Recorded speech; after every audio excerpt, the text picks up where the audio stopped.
We're on the horn with Matt Johnson of Gun Talk Media. We're talking antelope gear and how you're going to prepare your pack for the next hunt.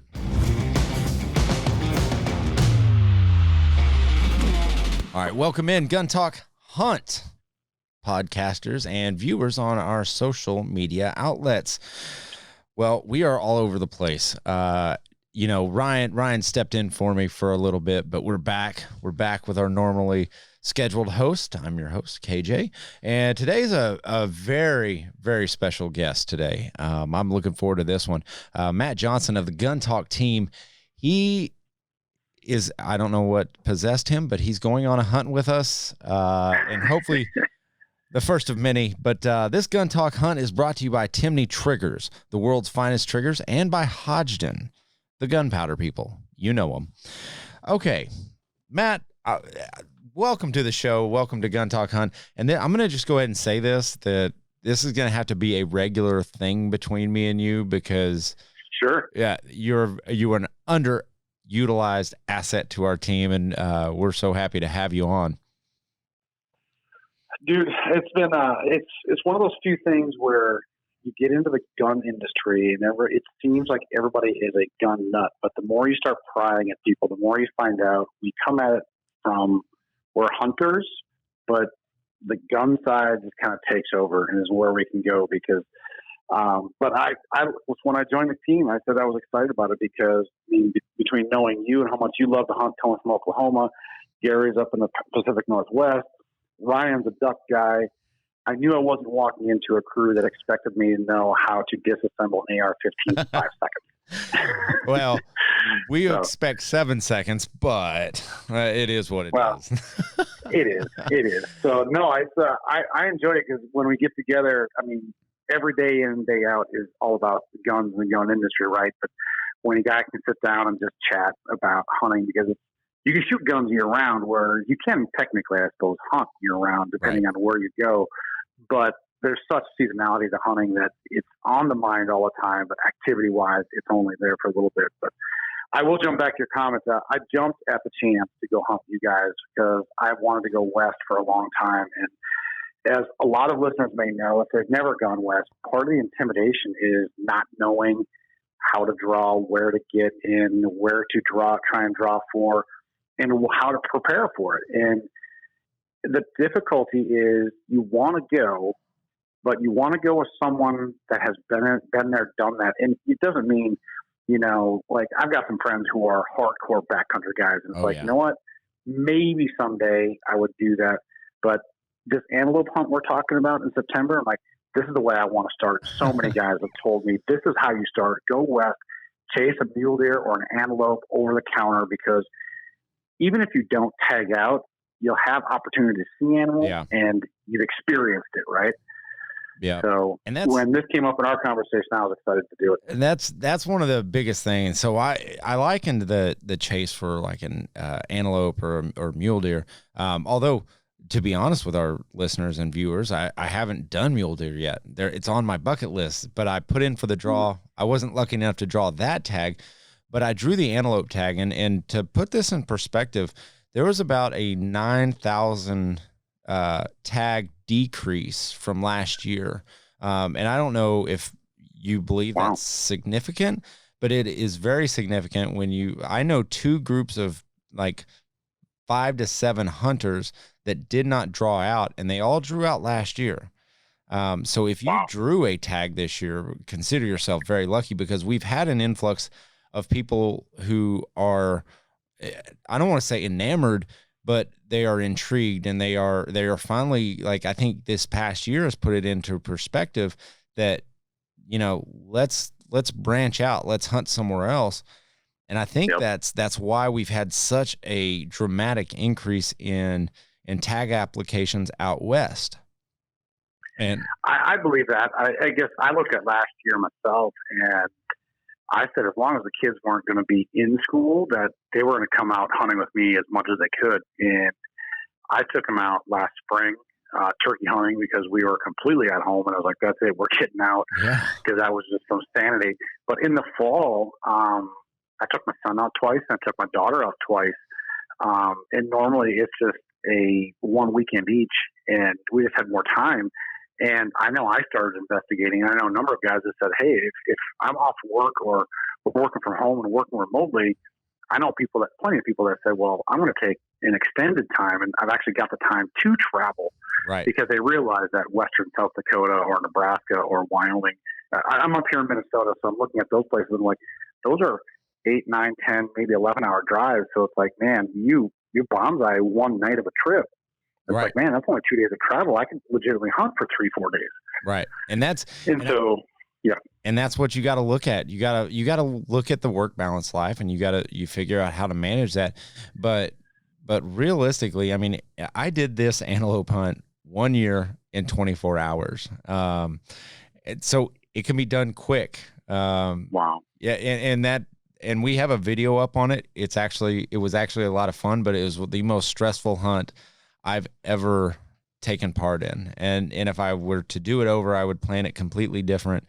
I would give myself a full day to hunt rather than I only got to hunt, because once the wheels went up on the hunt, right. I started the time clock. Like from the time my wheels went up, I started a 24-hour time clock. Wow. And I got it done. Like, and it's not because by no means that does not mean, oh, I'm this great hunter and I got lucky. Right. As all get out. And if you watch the video, you'll see how lucky I got, and well, yeah. And not just luck in the field, but at the same time, what people need to understand is you're flying from Louisiana. Yeah. You flew. So the fact that you've got any hiccup at the airport or the airline, and now you've just completely jeopardized the back end right. in the field. Oh yeah. See, if I was smart, what I would have done was I would have flown in on the first day of the hunt. But what I did was I flew in for the afternoon of so I would give myself basically a half day to scout. So sure. I knew where to set up. But if I was to do it over again, I'd fly in on the first day, hunt that night, be able to hunt in the morning, and I'd be done. Right. But as it turns out, I mean, I got lucky. I will say that. Right. But give me an idea, Matt, of we kind of know what drew you there, and the hurdles, new guys kind of headed out west have to overcome. Yep. How detailed was the email I sent you on how to sign up for all this? So, yeah, we had talked about it a little bit. It's like, hey, would you be interested? And as I said earlier, I jumped at the chance, and you could have made it simpler for me to apply. Which again is, if anyone, whoever's listening, if you know someone who's going, I highly recommend just ask them if you can join them and have them walk you through it. Because outside of Minnesota, I've looked at other states' game websites to try and figure out how to apply, and it's probably why, I guess, they're confusing. And that's right. why there's companies out there who are like, we'll apply for tags for you because we understand it and we know it's like a Jenga puzzle. But the email you sent was very explicit and very detailed and just step by step. And I mean, I had that email open while I had my web browser open, and it's like, okay, this page, now what's KJ say? Okay, yep. Go there, done. Next, now what's KJ say? Okay, this step, yep, there it is. And it became very intuitive as I went through it, but it made it so much easier to understand and just to get through it that by following that, I mean, I was done in 10 minutes by the time I actually created an account and went through and applied and filled out my information and that sort of thing. So, and it's what's funny about it is I sent that email out to our entire party that had said, yes, I want to go. And we even had, and I will say that I actually told anybody who was on the air listening, like, look, I'll send you the same email. Like, right. I will get you the information. I had 2 guys reach out to me and ask, like, hey, I'm interested. I think I'm ready to go. Like, what do I need to do? I sent them exact same email. Guess what? Darren got drawn. So he is hunting. Nice. I cannot wait for this. Like, so we've got in our group, we've got Ryan's going, Gary's going of our team, Matt's going. Yep. We have a guy who has never hunted before going. And nice. He's one of Ryan's lifelong buddies, which is going to be great. That's going to be a lot of fun. We've got Darren who is going, who he's hunted a little bit, but he's just a viewer. He just likes our channel and he likes our stuff, and he got drawn. But we've got a really fun group going.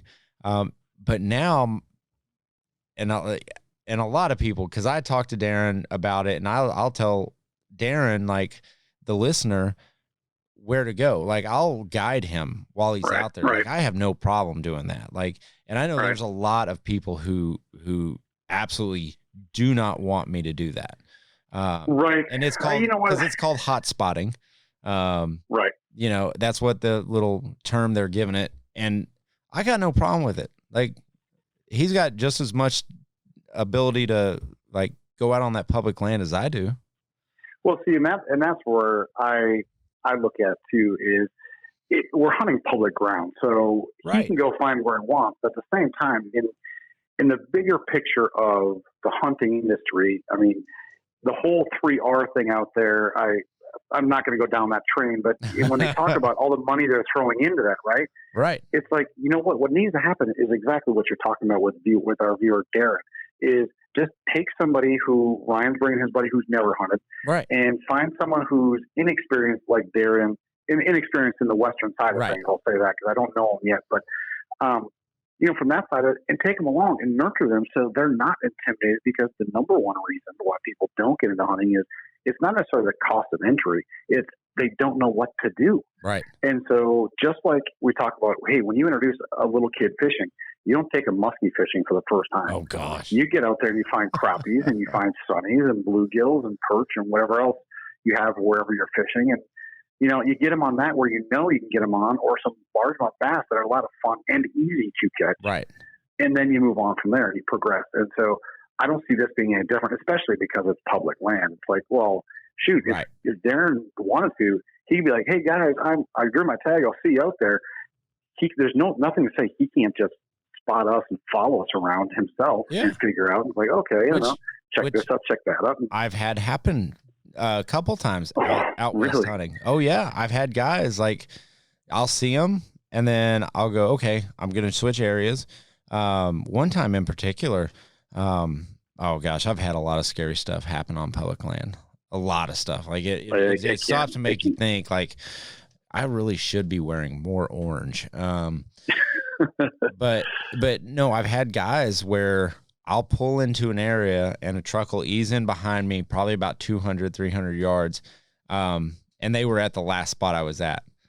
And then just for fun, I go, you know, I turn around, I go back, and that same truck is behind me, you know, 200 or 300 yards. I mean, so you can't, it's a lot of it, you know, you're not only, when you're on public land, you're not only hunting the animal, you're hunting, you know, you're testing your wits against the animal, you're testing your wits against everybody.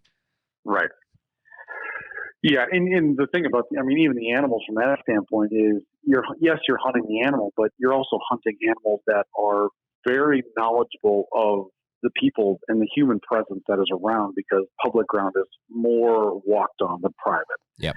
And so the big challenge just gets ramped up. And that might be why some of the most growing hunting YouTube channels and hunting programs out there are guys like the Hunting Public, who are hunting up in the public ground because people are intrigued in it. But it's also the largest portion of hunters out there. It's like, we got to cram into public land. Like, I mean, we've talked about hunting before. My bow hunting, fortunate enough, we have permission on some land here in southern Minnesota.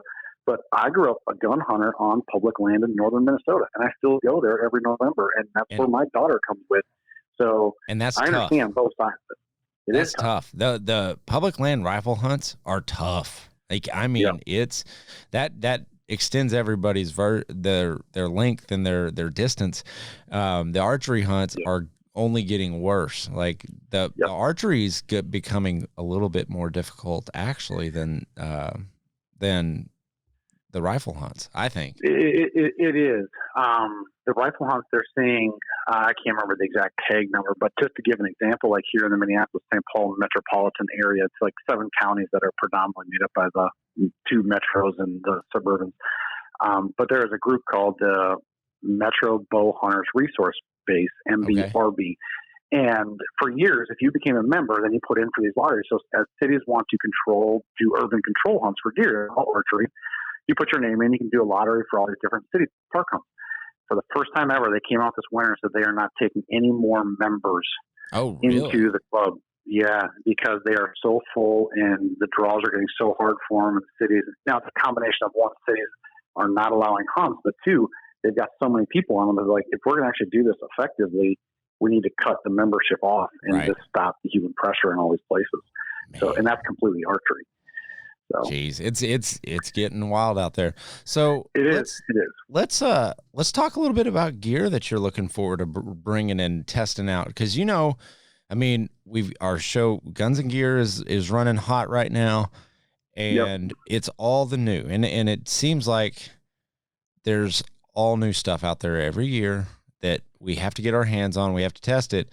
But is there anything in your repertoire and your gear bag that is a staple? Since 1947, a passion for shooting and hunting has driven product innovation at Hodgdon Powder Company. Innovations like black powder substitutes and anti-copper fouling agents in smokeless powder. Hodgdon Powder Company is the largest U.S. supplier of smokeless, black powder, and black powder substitute propellants, and the Hodgdon Reloading Data Center is the leader in reloading information. Find out more at hodgdonreloading.com. Gun Talk Nation is also brought to you by Pyramyd Air, your number one resource for everything air guns. Whether it's pellet guns, air guns, airsoft pistols, whatever it is, they got you covered. From a new Springfield M1A underlever pellet rifle, Benjamin Bulldog bullpup, or a custom-built air gun of your design. Dadgum, I didn't even know they could do that. That's pretty freaking cool. To final closeout and refurbished models, you can find everything you want in your next air gun at pyramydair.com. Staple. Over the years, I've built my checklist per se, and so just for viewers' sake, I started hunting when I was 12, which was legal to hold a gun hunt here in Minnesota. I didn't start bow hunting and really get serious about hunting until I was about 22, 23 years old. So that'd be about 20 years now. And predominantly bow hunt. And I've been fortunate being in this industry. I've been fortunate to Canada, South Dakota, Iowa, Tennessee, and New Mexico. So I've traveled enough. And all but two of those hunts were my own hunts where I traveled out and did my own thing. But the very first thing, the staple is I spent money on good boots, and I will reevaluate my boots actually before antelope hunt because this one's going to be a lot more walking than I've done for others. And the time of year in Wyoming, it's tricky, right?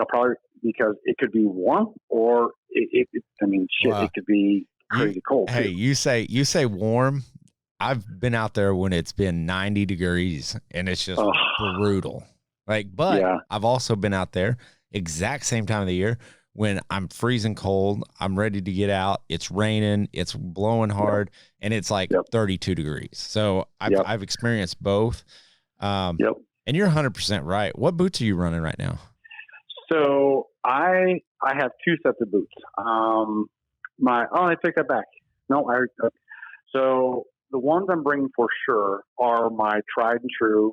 Back when I was young, my dad was big on boots. My dad was old school. He loved the leather, thin slate, and he would meticulously shine them and grease them up. And I mean, these boots are 30 plus years old and they look like they're 5. Because he just took such good care of them. And so they're rubber bottomed on them, leather, and lace them up. And they're great for upland bird hunting. And so if it's nice out there, I'm bringing those because they're so broken in. I'll have those if it's nice out there. Otherwise, I have actually both my regular hunting boots and my insulated hunting boots are both Under Armours. Okay. And they're both a number of years old. I can't even think of what they might be as I think of them. But they're just super comfy, and the uninsulated ones are really lightweight, and I'll bring those with too because they're fully waterproof. So if I threw a pair of gaiters on, I could cross any stream that was below knee deep and not worry about my feet. But and then the other part to it though is I matched it up with socks. I've learned real quick that my feet determine how comfortable I am, and you hear a lot of talk about that. But as a Midwestern guy, I sit a lot, and so it's like, well, I need to have boots that are bigger, and I wear rubber boots all the time when I bow hunt, and mostly not because of, well, there's sense part of it, but more so because they're bigger and I can fit thicker socks to keep my feet warm when I'm sitting. Right. Because even if it's 40 degrees outside and you sit for 4 hours, my feet are going to get cold. It's cold. Right. It just happens. Right. And my wife makes fun of me. She's like, for as much of an outdoorsman you are, you're a wuss when it comes to cold. I'm like, I know I am. So it's just made me really think about the shoe fits, the layers of what I have to wear. Yep. Yeah. Yep. Yeah. I'm actually in the process of breaking in some new crispy Nevada GTXs. Okay. Which, I wasn't real familiar with crispy, but they're very well made boot. I actually thought I would like the crispy Ativa GTX, but I got them in. And if you're listening to this and thinking about new boots, let me just tell you, Crispy is an Italian made boot company, and they run a little large. So downsize your boot a half size if you're going with a Crispy. Okay. That's what I found, because I put on the Ativa GTXs and they did not fit, and those squeaked for me a little bit, and I was like, nope, sending them back. I couldn't deal with the noise. Like, it bothered me. But yeah, I'm breaking in boots. That's good. That's good. So I went out to Montana in April, and I chased some million turkeys. And I was talking to the outfitter out there, and he requires all of his guides that work for him and himself. They all run Crispies. Really? And he swears by him up and down. And this guy, the outfitter, was in roughly, he was just east of Billings. And so to give listeners an idea, so kind of like central eastern Montana in the rolling hills, not in the mountains. But he swears by Crispy boots. And he's like, up and down, anybody that comes out of here, if they ask me for a boot recommendation, those are the ones he sent me to. And then from there, he said, find the ones you like. Yeah. But he goes, that brand can't go wrong. Yeah, and but there's a lot of, like, I run a pair of Salewas every once in a while. They're really nice. That's actually the shoe that I run on the range. If I'm, my day-to-day shoe is a Salewa, and I love those. Hanwag makes a good one. Zamberlin. What are some other pieces of gear that for sure makes the cut for you? For like, let's say the antelope hunt. Since that's what we're going to talk about.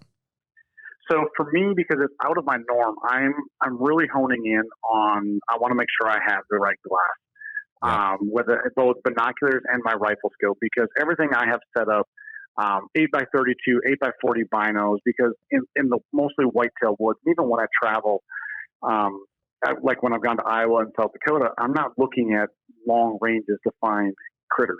I mean, they're good for low light, but in the case of antelope hunts, like, I haven't decided if I'm going to go on full-on spotting scope, because I'm going to talk to the group about who all has what to bring with. But I will look at getting myself a nice longer range set of binoculars. Yeah. My rangefinder is just fine for what it is. The one I have, I think it's the Bushnell Arc, and I think it goes up to 1,500 yards. And I'm like, that's perfect. Plenty good for what I need. Yeah. So for me, personally, looking at this hunt, it's looking at the glass that I have on my firearm. And then, yes, the other part is and binoculars, but then looking at my firearm, I've got it zeroed and set up for, I think, 200 yards. And it's like, you know what? I'm really comfortable offhand shooting at 200 yards. Yeah. But I got myself a shooting stick from Primos. They're trigger sticks. I got the tall one of that. And then making sure that I set my scope and my load up for, I want to be able to shoot 400 yards. Yeah. Just because I know it's going to be flat where we are, and I want to be able to have the scope that I have. I need to make sure I can correct for windage, because I'm like, if I see an antelope I want to shoot, right? Yep. So that's where my mind is mostly set, because I'm confident that my clothing, my boots, my socks, that side of it, I know I'm solid on, because I've been a big proponent of layers for clothing for years now, that I know I have a good base layer and I can put on, and I'll just grab my tote and that'll go with. And it's like, I've got everything in there from windproof to rain to cold to hot. Yep. And I'll be set. And everything in between which is where you should be. I mean, we've done this long enough. And I think that's where someone new entering the game, you got to find your way and where it works for you. Cause my body doesn't react the same way that your body might to cold weather. It's just how it is. Exactly. And that'd be the one thing that Darren was going with is like, he's hunted before, but he's looking for someone to go west with. And it's like, after my first couple trips out there, I was like, oh man, the west, we're going to be moving all the time. I just want light layers. Well, the very first trip out there, it worked out in the middle of October. Yeah. The second trip we took was early November, and I was like, oh my God, I had every piece on trying to just stay warm. So, I mean, for our friend Darren who's coming with, that'd be the first thing I'd tell him. It's like, look, whatever you have for your hunting where you are, you need to look at putting together some sort of layers to be prepared for everything out there. Because like you said, it could be hot or it could be cold, or we can get real lucky and it's going to be 60s and 70s. Oh, yeah. Which I hope, I pray it's the case. But what's funny is with the antelope hunt, what I've gained over the years. So the first year I went out there, the very first year, I hauled a trailer with me. Okay. That's how much stuff I packed. Like I hauled an entire like little, utility trailer. Yep. And then I've started like refining the process and refining my gear.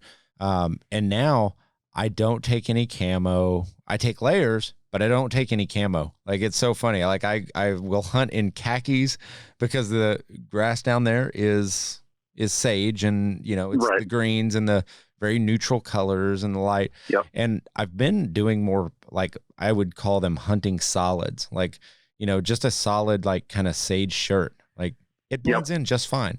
Like it. So that's one thing I'm looking at adjusting on mine too, is that my base layers, I was making sure my exteriors are more of that. Yes. Because everything I own right now is completely matched to September, October leaf drop here in Minnesota, Midwestern hardwood. And I did come across a company, I think you turned me on to them through a buddy of yours, but a company called Skre, S-K-R-E. Yes. And I used their camo out in Montana, and man, it was spot on. And their stuff is made great. It's not overly expensive, but it's meant to be layered and everything else. So I've been actually looking at finding their gear and trying to find just what you said. And the solids that would match that prairie kind of openness. Yeah. And that's what, Skre, which for those listening, it's SKRE, and then their website is skregear.com. What's actually cool about them is that they will sell in bundles, like hunting bundles. Right. So you can go in there and you can you could build a package, or you could do, I'm looking on their website now and they've got a summer bundle, which will give you everything like you can buy. And I think, man, they're running some great deals actually. They are. For $315, you can buy the full outfit. So you can go on there and kind of see what you want, but their patterns are actually really nice. They are. I've really thought about the different areas. So they got multiple patterns. And the funny thing, like you're talking about, is solid colors and stuff. Is, even so, my whitetail stuff right now is all Sitka. And the irony to all of it is, when I started looking for these solid patterns, you got to go into their like casual line to find the khakis and the sage green T-shirt and that sort of thing. So you start like, ooh, I might need some just normal non-logoed apparel, please. Yeah, and that's what I've kind of gotten into, is just because I can go into town, no one knows any better, like, and it blends right in. But yeah, I've been running way more hunting solids. Nowadays. That makes sense. But and that's just my preference of hunting. But you're right, like it's an adjustment. Like your gear from year to year should be adjusted, like for the most part. There's going to be some things that maintain a solid presence in your arsenal, which that's good. But every year you need to reevaluate your gear. And that sounds like what you're doing currently.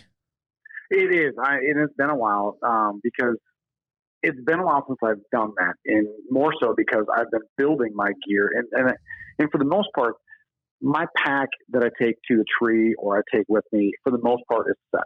I've got the scents, I've got the calls, I've got the wind checkers, I've got my bino harness, binos, rangefinder. That's all kind of really set, and to make sure everything works there. But exterior-wise, that's where I've been tweaking and playing for a number of years of like, okay, what layers or what piece do I need to add to this weather and whatever else, because knock on wood, thankfully, the biggest one has always been the rain gear. It's like for whitetails, like I always want to sit in the rain or just a light rain because I know deer move, but most of the rain gear is just built so loud And so where I say a lot of it's come along so far that it's now you've got this nice brush suede that is also waterproof. Yep. And so you can sit there and not sound like a tin roof in the middle of the woods. Yeah. It's an adjustment, man. It is. Is there one piece of Oddball gear that you carry that maybe someone else wouldn't? A piece of Oddball gear. Let me think about this. Okay, I'll give you can think and I'll give you mine. All right. Mine is a little acorn cracker like call. And I know it sounds weird, but if you're in somewhere like, where the vegetation's a little harder, they're eating hard mass. Yep. Man, that will draw, because they're like deer, antelope. They're like, oh, someone's eating somewhere. It's like, it's like a dinner bell. And it's just, I've never heard of that. Yeah.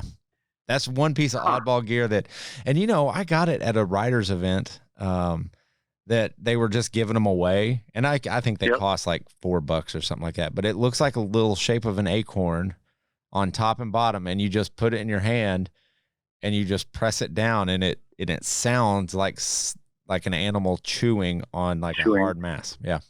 I'll be darned. Yeah. That's my Oddball gear. Okay, I'll give you credit because that's going to be one of the most oddball gear out there. And I know. As hunters, we know that you can get any kind of piece of equipment out there you want. For me, I guess the one thing I've always got in there is a screw-in tree peg, because I'm short on one end, and so even a three-rung barbed wire fence on the prairie is a little bit for me. So it's like, you know what? I can screw into the wood post and step over. Yep. That's actually I've never thought about that. But when I'm archery hunting, that's in my pack all the time. That's a staple. That's one of those but it is like, that's a good thought. I've never thought of using it that way. You need to get a tree post stepper, a T-post stepper. Oh, yeah. That's actually, you know what? That's a great thought, because there are some barbed wire out there that we might need to cross. Yep, there are. Otherwise, I am really big on just making sure I always have rope. So I've always got various lengths of rope. I don't believe in carrying, well, I do. I don't believe in just carrying one 500-foot roll of paracord. And so I've got small pieces, I've got long pieces, and I do have the big, large bundle of paracord. But to the point where people look at me and it's like, you're a little odd. What are you planning on getting into? I'm like, I don't know, but I've got the rope for it. You never know. You never know what's going to happen. No. All right. No, I don't have a lot of oddball stuff because I've really tried to minimize my pack and what I carry. Man, my Oddball acorn, I forget what it's called. Good. Acorn call, or I don't know. But that can fit away in my pocket, and it's just easy to, just sit there and just grab it, and you just work it just a little bit when you see something coming in or that's shy about coming in somewhere. It's really good. And if you hunt by a feeder, it's really good. God. Because it sounds like something's munching on some corn. I bet it is. Uh-huh. So I bet you do. That's a good one. I got to look that one up. Yeah.